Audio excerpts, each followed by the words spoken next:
we are going to be going through subqueries, and I'm going to click on the new query window. And there's usually several different ways that you can accomplish a single task in SQL. And for subqueries, you can do joins that will accomplish the same thing. So if our boss wants us to display vendors who do not have any invoices, we could do a left join, or we could do a subquery. And I'm going to put a little comment here for task 1. So how this would look as a left join is something like this. So we want to see the vendor ID, the vendor name, the vendor state, and we'd have to join vendors and invoices for all of this information, because remember, we want to see vendors who do not have any invoices. The column they have in common is vendor ID, so we would join on that column. And then we would want to know which invoices where the vendor ID is null, which means it's not there. There's been nothing filled in. So we can execute that, and this shows us vendors who don't have any invoices. So that would be one way of accomplishing the task. Because you guys are learning subqueries, there is obviously another way to accomplish the same thing, and that is by doing a subquery. And I think subqueries are easiest if you code the subquery separately from your main query, make sure it works, and then add it to the main query. So I'm going to show you what I'm talking about. So if we're going to use a subquery, we're first of all going to find the vendors who have invoices. So we're going to go ahead and just do a regular select, and these would be vendors with invoices. And you'll notice we use distinct so we don't get a bunch of duplicates. Okay, now, what we really want are the vendors who do not have invoices. So this little select here is going to end up in a where clause. So we're going to kind of key in, and actually a lot of this information up here is what we're going to use. So I'm going to copy this, paste it right in there, and then I'm going to add my where statement, and this is where the subquery is going to come into play. So what we really want are vendors who don't have invoices. So we want the vendors who are not in this result set, right? These are the guys with invoices. So we want to say not in, and then we're going to put the subquery in parentheses. And usually they are indented a bit. So I'm going to indent this.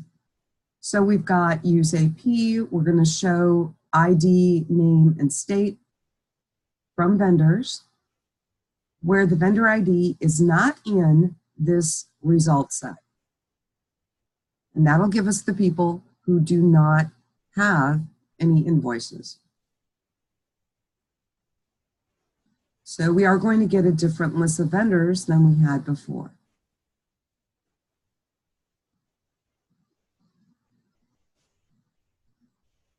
And I'm going to go ahead and comment that out.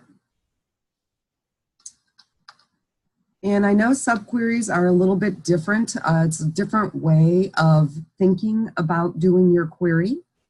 But quite often it involves less code, and it kind of eliminates having to do complicated joins. So our next little scenario here is our boss would like us to find all the products that have a larger unit price than the average unit price. So what we're going to do first off is run a select for the average unit price.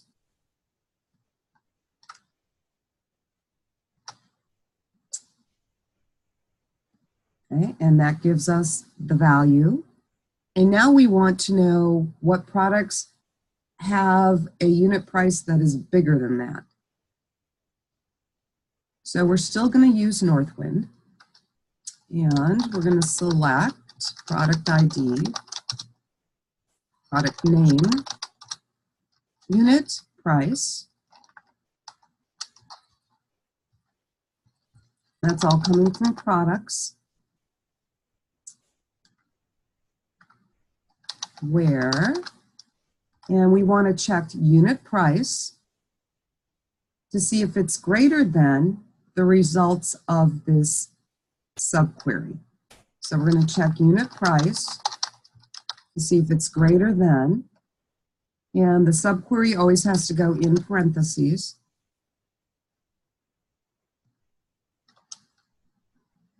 Okay, and then we are going to sort this. So right before the semicolon, I'm going to press enter, and I'm going to order by, and we'll go ahead and order this by product ID. And I'm going to run it, and all we should see are the products that have a unit price greater than the average, which is this figure right here, $28.86, or 87 if it's rounded up. And you can tell it just looking at your results that the prices are greater than the average.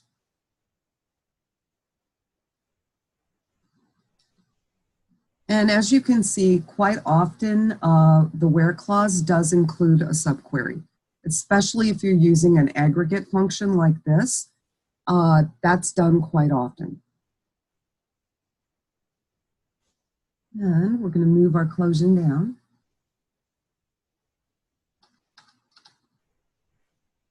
And we are going to do another one. This time the boss wants to know what sales reps have sold more than the average. And we're going to need to use the sales rep and sales totals tables in our examples database. So first we're going to do a select on sales rep information. And this is going to be another one where the subquery is in the where.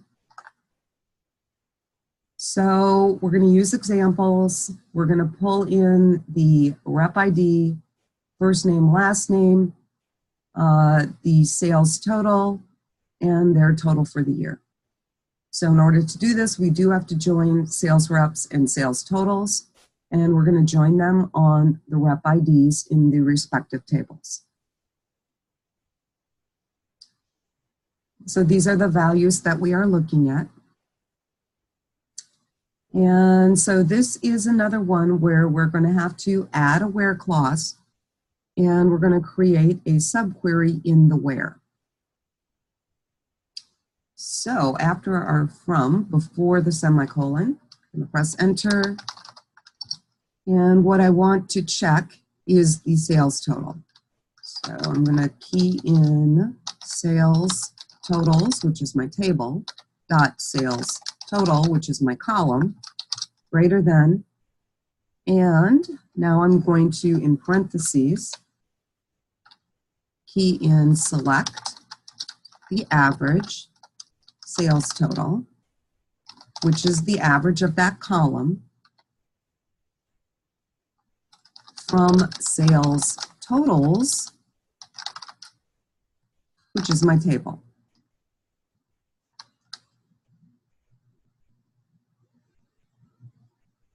So this is the list that I have now. I've got 12. I would expect that the list is going to go down. Some of these low-end ones are not going to display. So I'm going to go ahead and execute. And that is exactly what happened, because now it's comparing against the average. And I'm going to move my closing comment down. And I am going to save this.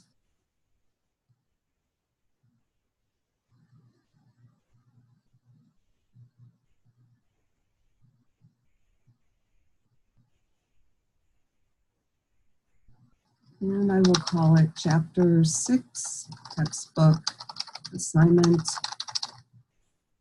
And I'm going to pick a little different location.